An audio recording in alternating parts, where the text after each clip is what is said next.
That's an extremely important part of awakening. In fact, you need that to provide fuel for the arising of presence.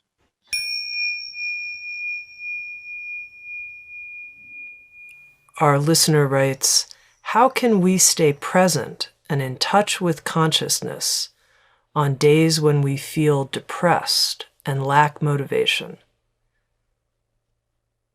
Right.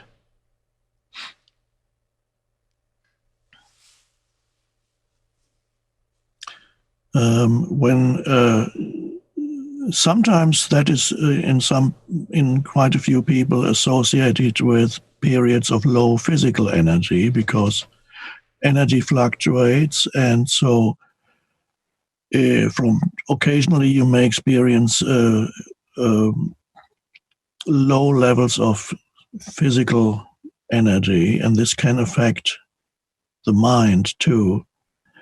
The important thing is, first of all, when you talk about being depressed and so on, to see whether there is what kind of thoughts are being created in your mind during that time. Ask yourself whether, or examine whether the certain types of thinking create that feeling of depression. Thoughts like, oh, it's all pointless anyway, or what's the point of it all? I hate this world. There's no point in even struggling anymore. I'm fed up, completely fed up with life. I can't take anymore. That type of thinking. Are you aware? What is the relationship between the emotion that you feel and your thought processes? Are perhaps your thoughts creating that emotion? Or could it be that the emotion is creating the thoughts? So when you are depressed, there will be certain thoughts going through your mind, and probably there will not be pleasant thoughts. So be aware of the relationship between what you're feeling, this depressed feeling of sadness, depression, you feel dejected, and your thought processes. And if in the moment of thinking, those types of thought that accompany the feeling of depression or pointlessness, if you can be there and observe those thoughts, then again, as in the first question, answer to the first question, when you recognize those thoughts, you no longer completely believe in them. You recognize them as a conditioned movement in your mind. And then you may be able to come to an acceptance of whatever it is you're feeling at this moment, without adding the baggage of thought to it. So what remains then is this feeling of perhaps low energy, or it could be an activation of your pain body to some extent. You feel emotion in you that doesn't feel good, but you're then no longer fueling it with your thinking. So if there's enough awareness in you while you're going through a period of depression, allow yourself to feel what it is you're feeling, but be careful that you don't fuel it with your thinking. And if you feel what you feel, that's all you have to do, is surrender to your experience of this moment. You accept your experience of this moment, which at this moment may be not pleasant, but that's what is inside you. So the probably the greatest spiritual practice is to accept whatever it is that you're experiencing at this moment. So if you're experiencing depression, then that's the isness of the present moment. And as much as possible, you step out of your mind and just be the awareness. Observe, it may be the case that there is an addiction in you that periodically arises, and that's the addiction to unhappiness, the addiction to negativity. And that is usually connected with the pain body that needs to renew itself periodically. If most of you will know what I'm talking about, you've read about the pain body, old emotion that still lives in you. Sometimes it's dormant, sometimes it needs to feed, to take in more so that it can stay alive. It's a semi-autonomous energy field in you. And so in the absence of its favorite way to feed is on other people's reactions. So it will create drama, it will push your partners or other family members, people's buttons, so to speak, so that you get a negative emotional reaction. And so that it loves the drama of the emotional drama and will provoke drama, and that's how the pain body loves to feed. But if that's for some reason is not possible for whatever reason, the pain body is quite happy also to feed on your thoughts. So it will periodically rise up into your mind, and then you will think thoughts that feed the pain body. But the thoughts themselves are already created by the pain body, and then it's a vicious circle. The negative thoughts that you don't want at that moment, you do not want to let go of that type of thinking because there's not enough awareness in you at that moment. At that moment, when I say you don't want to let go, or when I say you are addicted to your unhappiness, when I say you, it's not really you.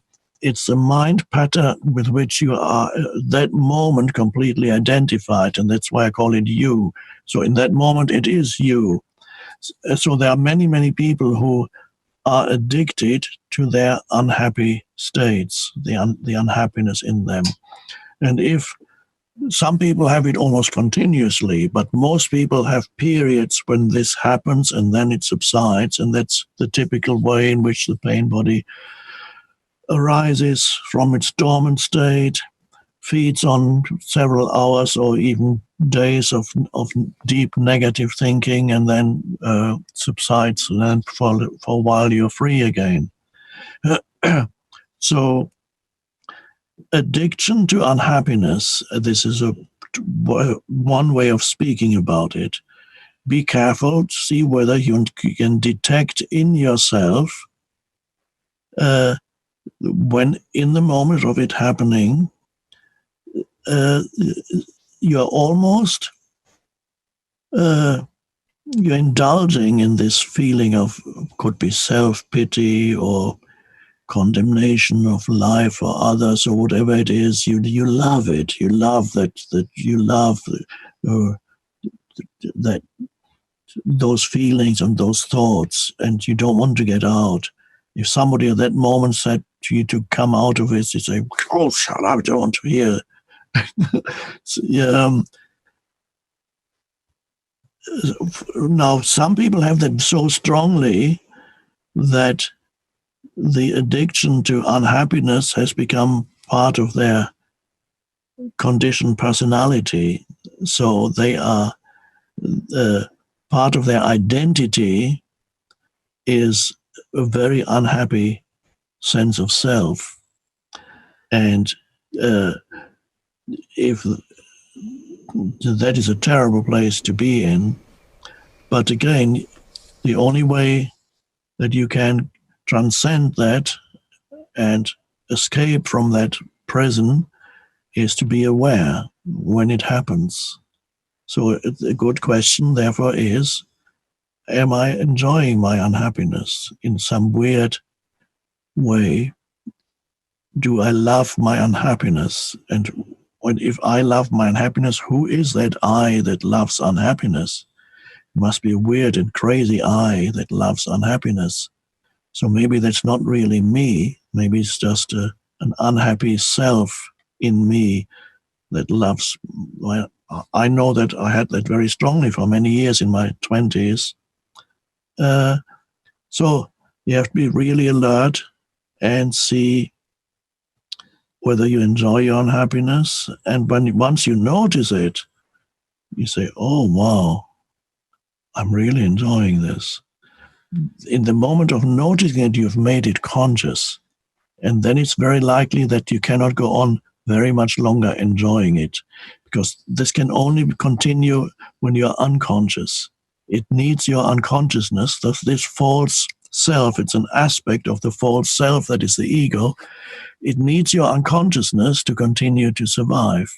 But when you make it conscious, then there comes a moment of surprise and says, oh, wow, I'm actually enjoying this. I don't want to I love these negative thoughts, love in a perverse way almost. This is the egoic kind of love. And then you might even ask, is that who I am? Who am I? Why do I love this? This awareness is coming, awareness is arising. And then suddenly you step out of identification with that mind pattern, mental emotional. And that is part of the awakening. So those things for many people are a very important part of their spiritual awakening. The very important part of spiritual awakening is to become aware of the unconsciousness in you, the various ways in which the unconsciousness manifests in you. That's an extremely important part of awakening. In fact, you need that to provide fuel for the arising of presence.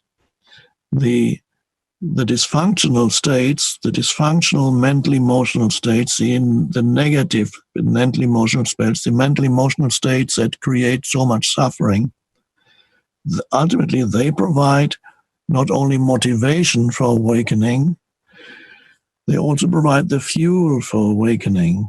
So be grateful when you detect those things in yourself. It's not a bad thing, it's a wonderful thing to detect the unconsciousness in you, to become aware of the unconsciousness in you and realize that it is not you ultimately. For years it had been it pretended to be you, and you were so identified with it, yet you thought it was you, and suddenly or gradually another deep I, it's the deep I that is now awakens. And the deep I, which is presence, recognizes that the surface I is a conditioned entity, and it's not who I am. It is there, and that's a disidentification, and that's all part of the awakening process.